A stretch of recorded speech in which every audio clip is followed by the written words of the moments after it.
Hay un tema muy conocido, yo diría que demasiado conocido, muy popular, y es un tema de cardinal importancia en la vida del creyente de toda época. Está en boca de muchos todos los días y encontramos no poca literatura y sin embargo, acerca de este tema, muchas veces se deja de lado el meditar en los aspectos fundamentales, lo cual es determinante para que podamos nosotros desarrollar un hábito que sea de gran provecho para nuestra alma y que sea para el agrado de Dios. El tema del que les estoy hablando es precisamente la plegaria cristiana, o más conocida como la oración. Usted y yo creo que sabemos que hay diferentes acercamientos, hay diferentes maneras como los creyentes ven el tema de la oración. Y esto ha dado como resultado una gama muy amplia de conceptos y que ha conducido muchas veces a que cada cual tenga su propia versión de lo que es la oración, tenga su propio acercamiento, tenga su propia práctica muy personal, muy individual, pero quizás muy alejada de un principio general, universal y determinante que es el que el Señor nos revela en la Escritura sobre este tema. Asuntos cardinales como la naturaleza de la oración, su propósito, su práctica. ¿Ha pensado usted, hermano o amigo, cuáles son las palabras legítimas que podemos usar en una oración? ¿Cuáles son esos motivos legítimos? Los temas que podemos elevar en oración a nuestro Dios. ¿Cuáles son las peticiones también legítimas que podemos hacer y levantar al trono de la gracia? ¿Cuál es la actitud legítima con la que debemos dirigirnos a Dios? Así que note que la oración no es algo liviano, no es algo sencillo. Vuelvo a decir, lo decimos y el tema de la oración está en nuestra boca de manera muy natural, pero a veces creemos que sabemos todo de la oración, pero no hemos meditado lo suficiente en lo que pudiésemos llamar su teología, su práctica, para que así podamos crecer en este mandamiento y hábito piadoso. Trataré en estos minutos de abordar asuntos fundamentales que nos arrojen luz acerca de estos temas. Quizás para usted le parecen ya algo agotado, quizás usted cree, como le decía, que ya lo sabe todo, pero le animo a que juntos estemos analizando, meditando estas cosas a la luz de la palabra para cultivar una práctica de oración cada vez más excelente. ¿Y por qué insistir tanto en esto último? En que nuestra oración sea cada vez más excelente. Bueno, porque tristemente hemos olvidado que a quien elevamos nuestra oración es el Rey y Juez soberano de todo el universo, que está sentado en un trono alto y sublime y que ni siquiera las célicas criaturas que están alrededor suyo pueden mirarlo frente a frente y deben tapar sus ojos. Así que la oración nuestra debe estar en la misma medida, en la misma dirección y en la misma calidad, si me lo permite, de aquel a quien estamos elevando nuestras plegarias. Permítame decir un poco más acerca de la oración como trasfondo, como introducción. La historia de la humanidad atestigua que el hombre siempre, aún en medio de su oscuridad espiritual e ignorancia por causa del pecado, a todo hombre le asiste la necesidad de buscar un ser supremo, de dirigirse a ese ser supremo, de relacionarse con él. Así que cuando hacemos un estudio antropológico, vemos que desde tiempos remotos hay la evidencia de que el hombre busca de manera muy rudimentaria, incluso combinada con elementos absurdos de magia, elementos místicos y otras prácticas, busca la presencia de Dios. Claro, todos estos intentos están más centrados en el hombre, porque esa búsqueda siempre está ligada a los intereses personales o a los intereses humanos. Así que pensemos en primera instancia, ¿cuál es el fundamento de la oración? Creo que es digno de nuestro tiempo y de nuestra consideración sobre este tema, pensar cuál es el fundamento de nuestra oración.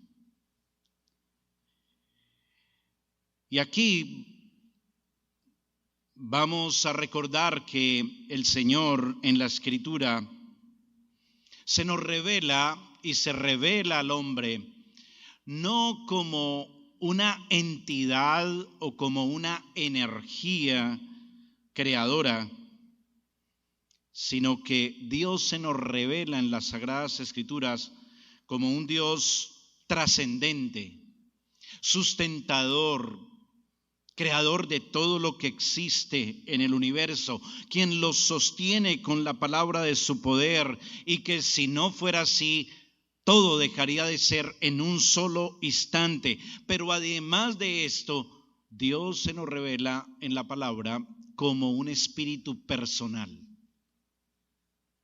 Dios es espíritu personal. ¿Y eso qué significa? Bueno, significa que Dios es una persona. Por eso nuestra teología y nuestra confesión de fe dice que Dios es trino. Un solo ser divino, una sola esencia divina en tres personas distintas, pero un solo Dios verdadero, la persona del Padre, del Hijo y del Espíritu Santo.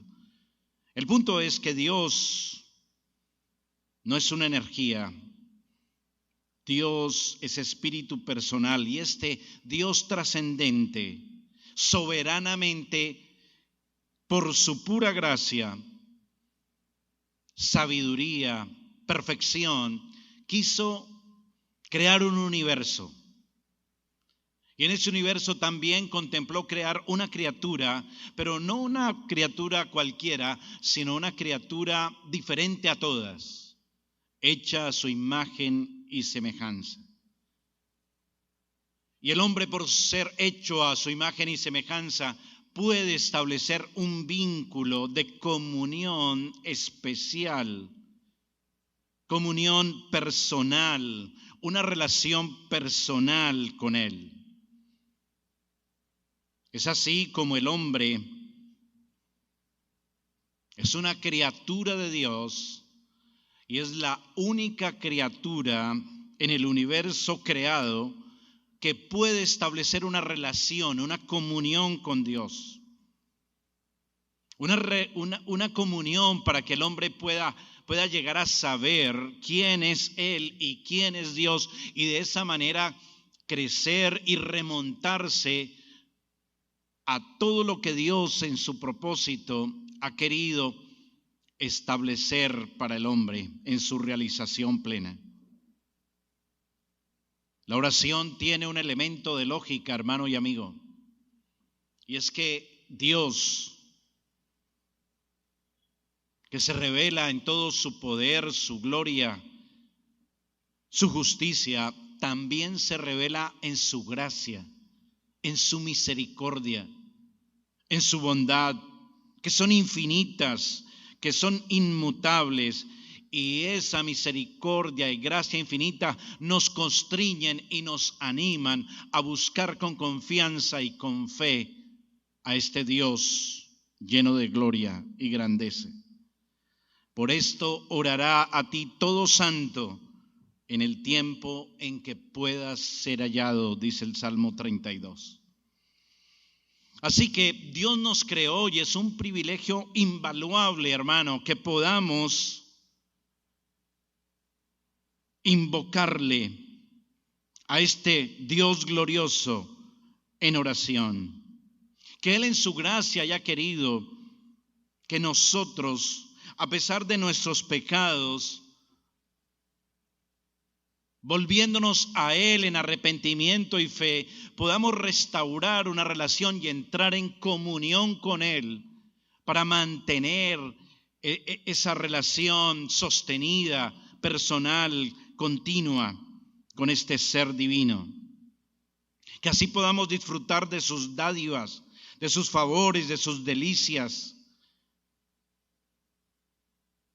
Y eso es lo que nos conduce como creyentes no solo a orar de vez en cuando, sino en todo momento, en toda situación, en toda circunstancia, especial o no, o normal, en circunstancias esporádicas, sostenidamente en todo momento, viviendo en una actitud de oración delante de Dios en todo tiempo, como nos insta Pablo en Tesalonicenses, orando sin cesar.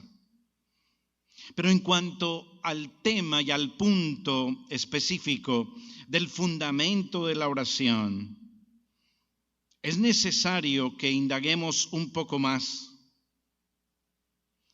Y allí es cuando tratamos lo relacionado a la naturaleza de la oración. Y cuando a usted como creyente, hermano, hermana, le preguntan ¿qué es la oración?, usted tiene una frase quizás de cajón en un sentido que llega muy fácil a su mente, y es: orar es hablar con Dios. Pero esta afirmación se queda muy corta si no recabamos en la clase de relación que la oración involucra y la oración es. Permítame ilustrarlo. Hay diferentes clases de relación. Usted debe tener seguramente alguna relación con sus vecinos, con sus amigos, con sus parientes, su esposa, esposo, sus hijos, etcétera. Como venezolanos, todos tienen una relación con el presidente de la República. Pero hay diferencia entre unas relaciones y las otras. En este último caso, su relación con el presidente es distante, formal, pero la naturaleza de la oración es una relación íntima, personal, cordial. Es una relación que busca reflejar la gloria de Dios, dándonos acceso a su gracia. Y uno de los textos bíblicos que quizás de la mejor manera expresa y define la naturaleza de la oración en ese sentido que estoy tratando de explicar, es el texto que nos registra el modelo de oración que enseñó el Señor Jesucristo. Mateo 6:9 dice: vosotros pues oraréis así: Padre nuestro que estás en los cielos, santificado sea tu nombre. Y bueno, este texto, ¿qué nos dice acerca de la naturaleza de la oración? Bueno, nos dice algo muy importante. Nos dice que es una relación, pero es una relación que tiene unas características muy puntuales y especiales. La clave está en la palabra Padre. El Señor Jesús dijo, cuando quiso enseñarnos a orar, dijo: ustedes orarán así: Padre nuestro. Y la palabra clave, dije, es Padre. Y esto pone en relieve algo interesante. No tenemos el tiempo para analizar todos los detalles del texto en su contexto, pero esta expresión de Cristo era un poco escandalosa en su medio.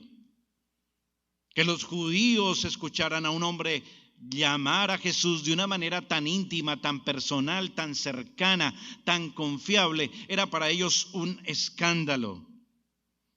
Pero esa palabra nos está dejando en relieve la relación de amor entrañable entre Dios y aquel que lo invoca en oración.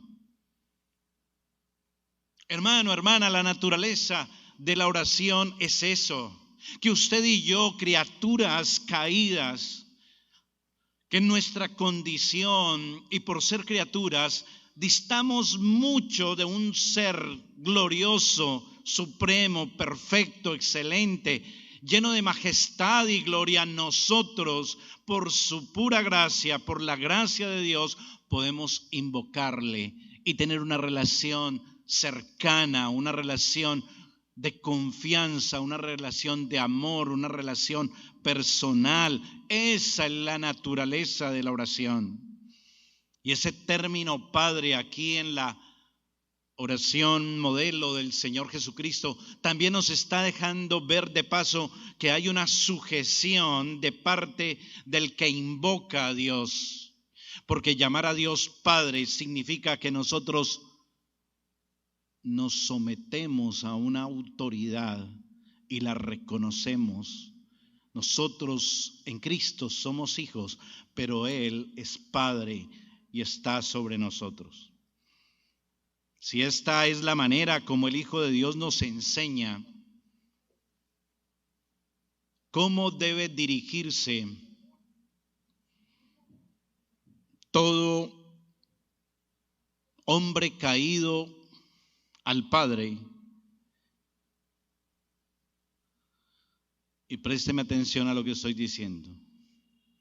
Si esta es la manera como el Señor Jesús enseña cómo todo hombre caído puede dirigirse al Padre, es indispensable entender qué es lo que habilita a un hombre caído para poder llamar a Dios de esta forma. Y no hay otra manera. Y es que el hombre caído solo puede invocar a Dios en oración e invocarlo como Padre si está en Cristo. Fuera de Cristo nadie puede pretender el derecho de acercarse a Dios y ser atendido, escuchado por Él. El Señor Jesús enseñó Padre nuestro, así que solo los hijos pueden invocar a Dios por Padre. Permítame ilustrarlo. Padres que están aquí, cualquier muchachito por ahí que aparezca en la esquina puede llegar y alarle de su saco y decirle: Padre, Padre. ¿Sí? No, obvio que no puede. Fuera de Cristo nadie puede pretender el derecho de orar, acercarse a Dios en oración, de ser escuchado por Él. Debemos descartar entonces que es que es invaluable el privilegio que tenemos los cristianos. Porque no depende de nosotros, no es por mérito, no es por una condición. Algunos piensan que es por una condición de dignidad, que tienen derecho a invocar a Dios, clamar a Él, elevar una plegaria a Dios. Otros piensan que es por su condición de miseria, que eso los habilita a pedirle a Dios y orar a Dios. Pero realmente invocar a Dios en oración como nuestro Padre es solo privilegio de sus hijos. En consecuencia, hay una base para ser oído por Dios. Se trata de la adopción. Esa es la base sólida. Eso es lo que nos da derecho legítimo a orar a Dios, acceder a Él, a sus oídos, acceder en un diálogo con el Dios Rey soberano, juez del universo. Solo a los que hayan sido adoptados legítimamente como hijos, que ahora puedan ser tenidos como miembros de la familia de Dios, como dice Efesios 2:19. Y esa adopción se confiere solo al verdadero creyente en Cristo. Así que Padre Nuestro es una invocación que expresa la filiación legítima con el Padre del universo, con el Padre que está en los cielos. Y esa invocación solo la puede hacer el creyente para acercarse a Él con confianza, con una intimidad personal. Y Dios ha determinado quiénes serán reconocidos por Él como sus hijos. Y Él dice que solamente los que son engendrados espiritualmente por Él mediante la fe en Cristo su Hijo, mas a todos los que le recibieron, a los que creen en su nombre, solo a ellos les dio la potestad legítima de ser hechos hijos de Dios, porque ellos no son engendrados ni de voluntad de carne, ni de voluntad de varón, sino solo engendrados por Dios. Cristo es el único que da derecho a la condición de hijos con los consecuentes privilegios. Todo depende de nuestra unión con Cristo, hermano, amigo. Y estar unido a Cristo salvíficamente es una unión vital con Él, viviendo en Él, andando en Él, alimentados de Él como la vid y los pámpanos, dice el Señor en Juan capítulo 15. Vivificados por la savia de Cristo. Los creyentes unidos a Él dan fruto. Y en esta dinámica es que se pueden abrir de par en par, hermano y amigo, el acceso al trono de la gracia. Solo en Cristo, solo estando unidos a Él salvíficamente. No hay otra manera, no hay otra forma. Y si esto es así, dice también Juan 15, si permanecieseis en mí y mis palabras permanecen en vosotros, pedid todo lo que queréis y os será hecho. Pero un momento, hay que precisar algo aquí. Pastor, si ven, todos podemos pedir lo que se nos antoje en Cristo y nos será hecho. No, un momento, la base para ser oídos en oración y la operación de la buena obra de Dios fluyendo hacia el creyente es solamente cumpliendo el requisito: si permanecéis en mí y mis palabras permanecen en vosotros. El Señor es claro para que no malentendamos ni abusemos de la oración, pensando que es una carta abierta para alcanzar cualquier cosa sin restricción. Será cualquier cosa, pero dentro de este marco que el Señor mismo estableció. Si permanecieseis en mí y mis palabras permanecen en vosotros. Y yo les hablaba en la introducción que si hemos meditado lo suficiente en cuáles son las palabras legítimas para orar a Dios. Bueno, pues las palabras legítimas para orar a Dios son las palabras de Cristo. El poder de la oración está subordinado a nuestra identificación con Cristo en cuanto a sus palabras, sus enseñanzas, es decir, orando conforme a esas palabras y enseñanzas, permítame decirlo así, como si Cristo estuviera orando a través nuestro, expresando sus intenciones, fluyendo hacia hacia Él como Cristo. Cuando eso se cumpla, podremos esperar que todo lo que pidamos será hecho. Y eso demanda una responsabilidad a la hora de elevar nuestras plegarias al Dios del universo.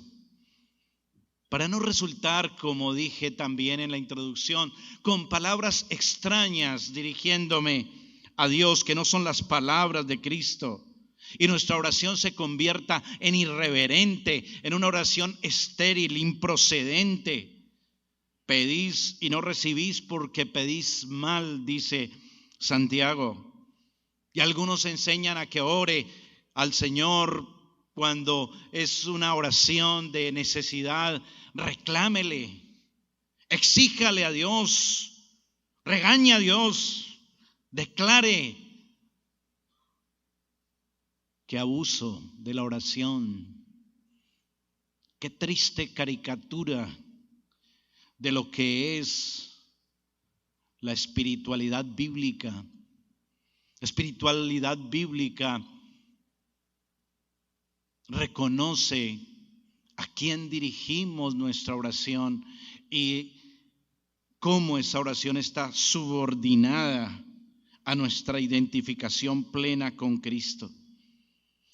Así que yo pudiese en esta oportunidad detenerme más en hablarles acerca de cuáles son los requisitos que encontramos en la Escritura para una oración más excelente. Pero quizás muchos de ellos en alguna medida son conocidos y estamos familiarizados con ellos, como la necesidad de una conciencia de dependencia a Dios, como saber que podemos orar solamente ejerciendo nuestra fe, porque sin fe es imposible agradar a Dios. Debemos también orar con una buena conciencia, donde no estamos acariciando prácticas y conductas pecaminosas. Pero también hay un requisito en el cual sí quiero detenerme, que es la aceptación de la voluntad de Dios. Y hermano, hermana, aquí usted y yo debemos reconocer que hemos fracasado muchas veces en tener una actitud adecuada en cuanto a reconocer la soberanía de Dios, la aceptación de la voluntad de Dios cada vez que nos acercamos a Él en oración. Así que aceptar la voluntad de Dios como requerimiento, como elemento necesario para una oración conforme al espíritu, a la espiritualidad bíblica, es de gran importancia. Y eso nos lleva a meditar seriamente en qué tanto nuestra alma, su corazón y el mío, está dispuesto a someterse a la soberanía de Dios, y especialmente en nuestras oraciones de necesidad. Mucho mal nos han hecho los nuevos vientos de doctrina tan populares. Y como siempre digo, bueno, eso pasa en mi país, sé que aquí en Venezuela no pasa, pero allá han llegado vientos de doctrina que están en boga en muchos púlpitos, que insisten en que el creyente puede esperar de Dios prácticamente cualquier cosa que se le ocurra, solamente que lo haga con la debida vehemencia, que lo haga con fe, que lo haga llenando ciertos requisitos, pero que son fórmulas de oración para que la oración sea eficaz, siguiendo ciertas claves, como decía, como confesar, declarar, reclamar, recibir, sembrar. Y eso hará que Dios, como lámpara maravillosa, abra las puertas de los cielos y conceda nuestros deseos. Muchos de estos predicadores de la oración eficaz están muy equivocados, pues fundamentan no de manera legítima toda su doctrina en muchos pasajes registrados en la Escritura, donde hay ejemplos de oraciones de personajes bíblicos que son instrumentos específicos de Dios para el adelanto de una obra puntual en sus planes y aplican esa experiencia de ese personaje a la vida de todos los creyentes. Pero hoy día las cosas son muy distintas. El canon ya se cerró. La revelación se ha cerrado. Los instrumentos de Dios que fueron utilizados para el avance y el desarrollo de lo que Dios quería que quedara registrado en cuanto al plan de salvación, ya cesó. La Biblia está completa, como nos enseñaba el pastor Julio, y así que hoy no podemos aplicar estas mismas cosas a la iglesia, al Israel del nuevo pacto. Sin embargo, a usted y a mí sí nos gustaría que eso fuera verdad.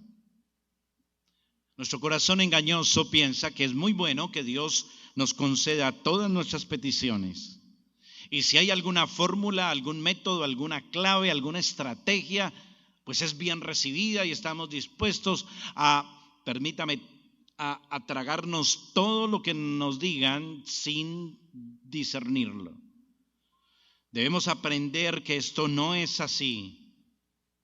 Porque Dios es soberano y Él tiene propósitos superiores a los que nuestra mente y voluntad finita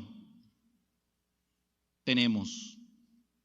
Oh profundidad de las riquezas de la sabiduría de Dios y de la ciencia de Dios, cuán inescrutables son sus caminos. Si Dios otorgara todo lo que pide cada creyente, usted se ha puesto a pensar que el mundo sería todo un caos. Hay una ilustración interesante que quiero compartir rápidamente. Y esta ilustración dice que en un pueblo hay un alfarero y hay un agricultor. Quizás usted ya la escuchó. El alfarero entonces hace sus vasijas de barro y necesita ponerlas al sol para que se sequen. El sembrador siembra la semilla y necesita agua para que la semilla germine.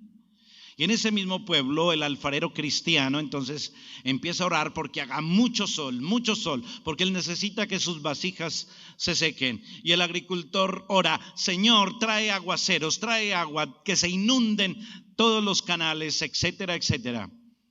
Una buena ilustración, ¿no le parece? Si Dios otorgara todo cuanto pedimos, el mundo sería un total caos. Seríamos nosotros los que gobernaríamos en el universo y no Dios. ¿Y seremos nosotros más sabios que Dios? Y eso nos conduce a que debemos aprender ciertos principios de la oración que son muy importantes. Por ejemplo, en primer lugar, aprendamos que la negativa de Dios es para nuestro bien. El creyente que ha desarrollado una espiritualidad bíblica es alguien que ha aprendido que cuando ora a Dios con necesidad, la negativa divina no es mala, es para nuestro bien, porque Dios tiene propósitos superiores a nuestros deseos. Sus pensamientos, los pensamientos de Dios son mucho más altos que los nuestros. ¿Cuántas veces usted ha dado acciones de gracias por las oraciones que Dios no le ha concedido? ¿Todos los días? ¿Cuándo le ha dado gracias usted a Dios porque no le ha contestado su petición? Hay ejemplos muy dicientes de cómo ciertas oraciones fue mejor que no se contestaran en el tiempo en que la persona lo pedía. Brevemente les voy a dar algunos ejemplos. En Primera de Reyes 19, Elías pide a Dios lo siguiente: vino y se sentó debajo de un enebro y deseando morirse dijo: basta ya, oh Jehová, quítame la vida. Bueno, eso era lo que él quería, pero lo que Dios quería era otra cosa. ¿Ve el punto? Y era Elías. Y usted va a ver que pasaron muchas cosas después de que Elías hace esta petición, y después leemos en el otro libro de Reyes, en el segundo, que aconteció yendo ellos, y aquí un carro de fuego con caballos de fuego apartó a los dos, y Elías subió al cielo en un torbellino. Así que no fue en el tiempo, o mejor, cuando Elías lo pidió, sino fue después, porque Dios tenía algo mejor para él. Y eso fue lo que sucedió. Recuerda el caso de Pablo en 2 Corintios 12, que él ora y ora por su aflicción, por su aguijón en la carne. Y Pablo mismo dice que Dios no responde, pero que él ha aprendido algo muy, muy provechoso para su alma. Y es que Dios se glorifica en su debilidad. Y que Dios le dijo: bástate mi gracia. Así que era mucho mejor eso para el alma de Pablo, para conformarse más al carácter de Cristo, que si Dios le hubiera concedido lo que él pedía. Otra cosa que debemos aprender, en segundo lugar, es que su negativa es para mayor manifestación de la gloria de Dios. Sí, si Dios no nos da lo que le estamos pidiendo,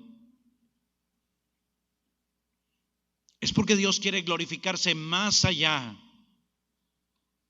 Y usted recordará en Juan capítulo 11 la muerte de Lázaro. Y dice el Señor Jesús que cuando le llegaron noticias de la muerte de Lázaro por parte de sus hermanas, dice: cuando oyó pues que estaba enfermo, se quedó 2 días más en el lugar donde él estaba. Así que él no acudió a la petición inmediatamente, ni acudió conforme a lo que querían sus hermanas. ¿Por qué? Porque se iba a manifestar de una manera más gloriosa la gracia de Dios, su misericordia, su poder, la obra de Cristo. Porque después iba a morir Lázaro y se iba a ver cómo a través de Cristo es la resurrección y la vida. Por eso debemos aprender que la negativa del Señor es para que Él se manifieste más gloriosamente. Y el ejemplo supremo, hermano y amigo, acerca de esto está en Marcos 14:36, que dice: y decía: Abba, Padre, todas las cosas son posibles para ti, aparta de mí esta copa, mas no lo que yo quiero, sino lo que tú. Usted se ha puesto a pensar, a meditar, qué hubiera ocurrido si el Padre concede esta petición a su Hijo.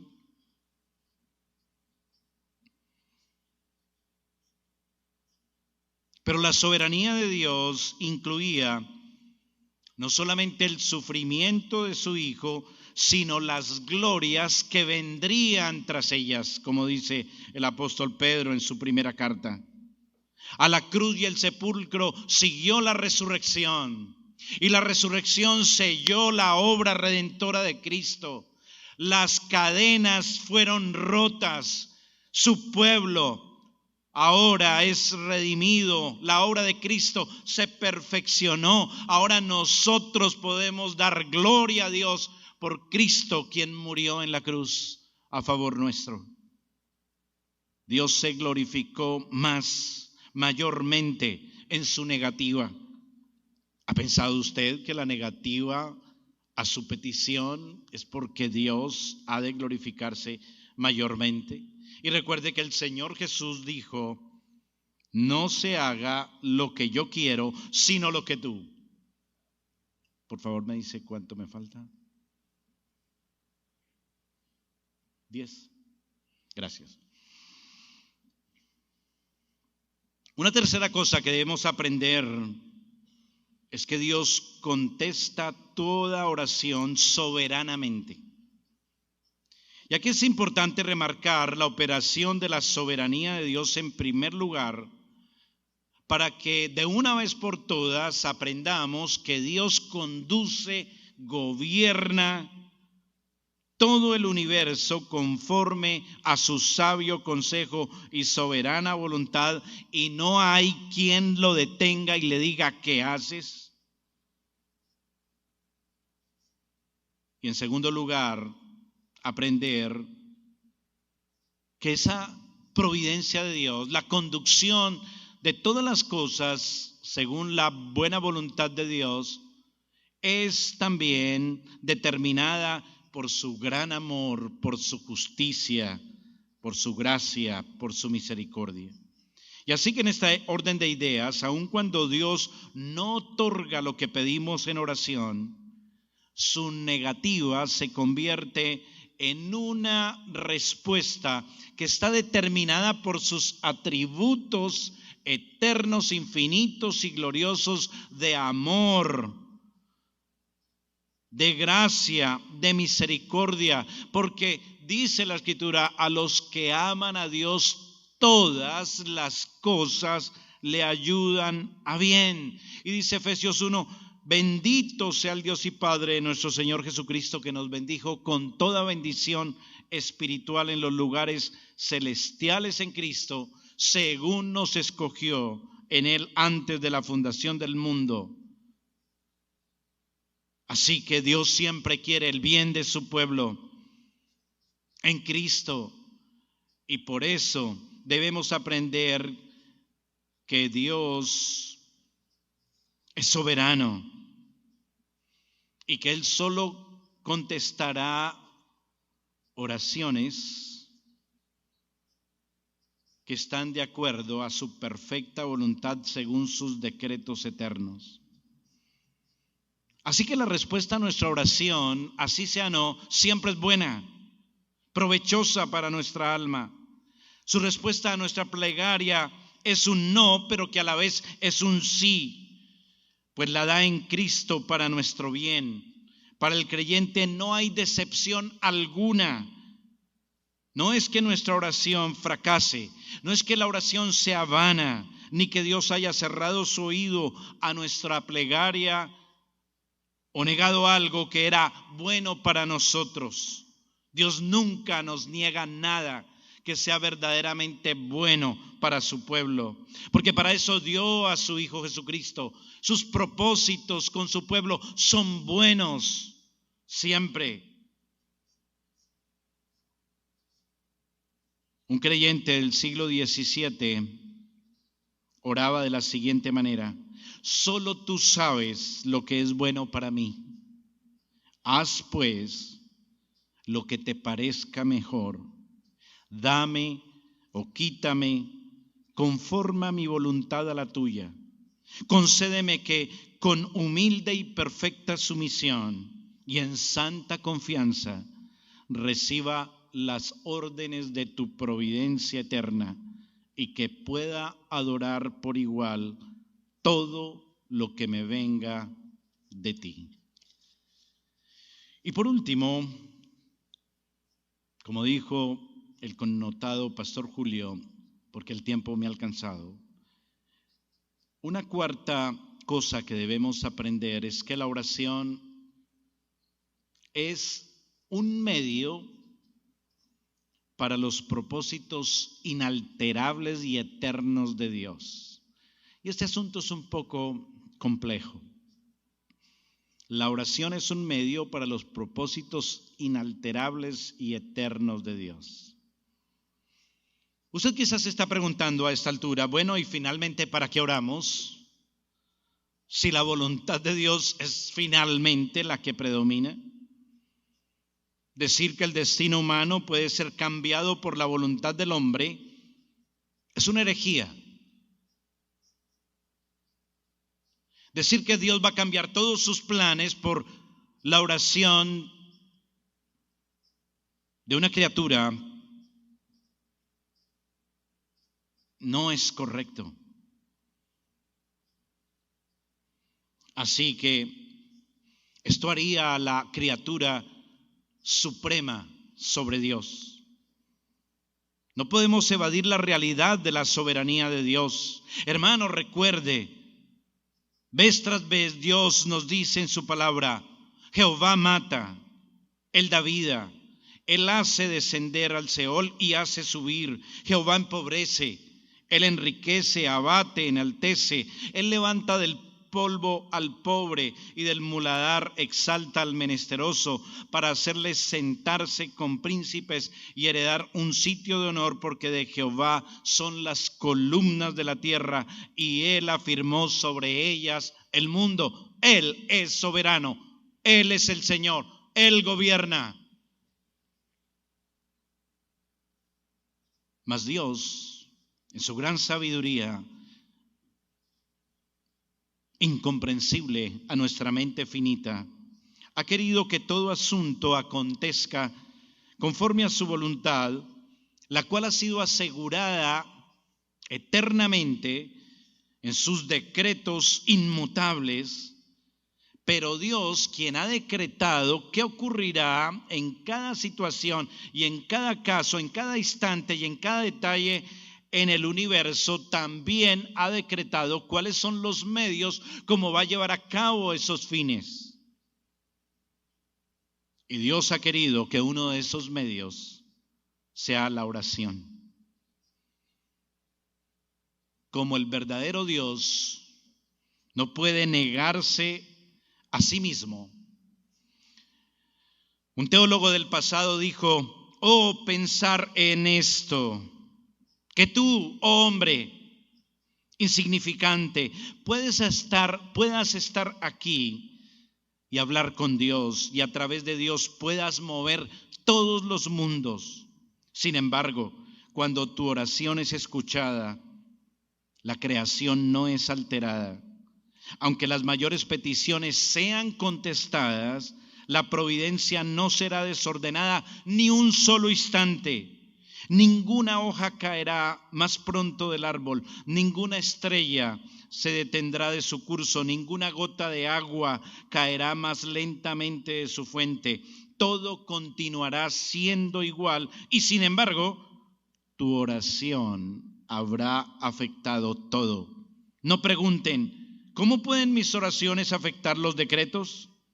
No pueden, excepto que en la medida que sus oraciones también están incluidas en los decretos, y que conforme brotan cada oración que es inspirada por el Espíritu Santo a su alma, es tan omnipotente y eterna como ese decreto que dijo: sea la luz, y fue la luz, o como ese decreto que eligió a su pueblo y ordenó su redención por la sangre preciosa de Cristo.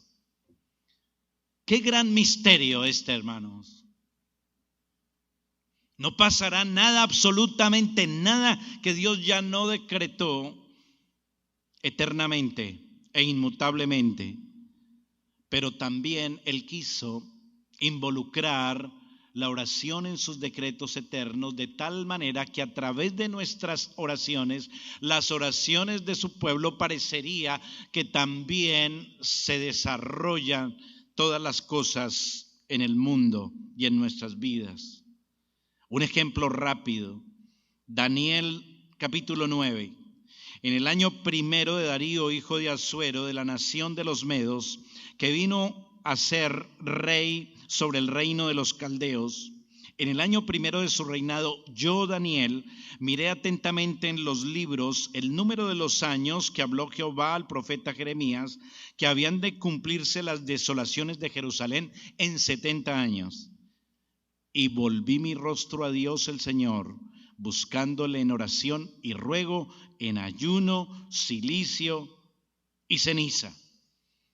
Note lo interesante: Daniel mira las Escrituras. Hay una profecía que en 70 años se cumplirán las desolaciones de Jerusalén. Ya estaba decretado, estaba dado, revelado por los profetas, pero eso impidió que Daniel orara por la liberación de su pueblo de ese cautiverio. Dice: me volví mi rostro a Dios, al Señor, buscando la oración y ruego en ayuno, cilicio y ceniza. ¿Por qué? Porque Daniel entendió que también a través de su oración se iba a cumplir lo que Dios había decretado antes de la fundación del mundo. Así que, hermano, no vamos a decepcionarnos, ni vamos entonces a subestimar nuestras oraciones. No, usted y yo no sabemos qué oración nuestra Dios la incluyó en su decreto eterno para cumplir un propósito suyo. Así que oremos sin cesar, oremos con confianza, oremos en el nombre del Señor y hagámoslo de manera sostenida, hermano. Pero, para terminar, la oración es un instrumento, es un medio de gracia para estar o entrar en comunión con Dios. Así que, hermano, el verdadero creyente, el creyente que ha desarrollado una espiritualidad bíblica, cuando ora a Dios, abre su corazón a Él, debe recordar que hay algo más enriquecedor y satisfactorio en su oración que el cumplimiento o respuesta de Dios a sus plegarias, a sus necesidades y peticiones. Como lo expresó un teólogo, el significado de la oración es que nos asimos de Dios y no de su respuesta. Y otro connotado pastor del pasado afirmó: el hambre puede obligar al muchacho fugitivo a que regrese a su hogar y puede que encuentre o no comida, pero lo que más necesita el muchacho es a su madre, no la cena. Hermano, hermana, la comunión con Dios es la necesidad del alma que excede a toda otra necesidad, y lo único que la satisface es poder invocar a Dios como nuestro Dios y poder tener comunión con Él. Así nunca jamás nos conteste ninguna petición, porque nuestra alma vive y depende de Dios solamente. Y como dijo el salmista: ¿a quién tengo en los cielos sino a ti? Y fuera de ti nada deseo en la tierra. Oremos. Padre bueno, te damos gracias porque nos has dado este medio maravilloso de la oración, porque somos criaturas finitas, insignificantes y además despreciables pecadores, pero en Cristo nos has dado acceso al trono alto y sublime donde tú moras por los siglos de los siglos. Señor, no nos queda sino humillarnos y darte gracias porque podemos acercarnos con confianza en Cristo, invocarte como Padre. Enséñanos, Señor, a que nuestra alma haya sosiego, haya satisfacción solo en poder estar en comunión contigo, y que nuestra alma sea afectada por esa comunión de amor, esa comunión de gracia. Te lo rogamos en Cristo, en el nombre de Jesús. Amén.